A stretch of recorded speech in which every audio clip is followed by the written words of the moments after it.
भाभी भाभी हो, तू जल्दी से घरे चली आवा। हम नहीं चाहते कि हमने के अलावा तुमके क्यों और नोची।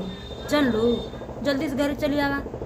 हमके ना तनको निक नहीं लगी तुमके क्यों दूसर नोचीते। चल लू काहे कि कुल अगवा नोच भइल बाटे, अब दोबारा से नोचल चाहत हमें।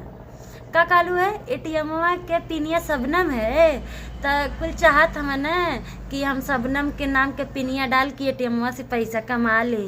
तो ये नाते कुल बीच में कूद पड़ना है और कहत या कि रेटे ना कैनी है। जो रे जाके देख लिया अपन ब्लॉगवा, रेटे ना कैली है।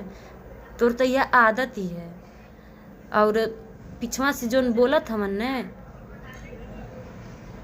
का बोली, कुछ बोलल नहीं चाहत रहनी, जानत नहीं रहनी कि किस्म का आदमी होलन।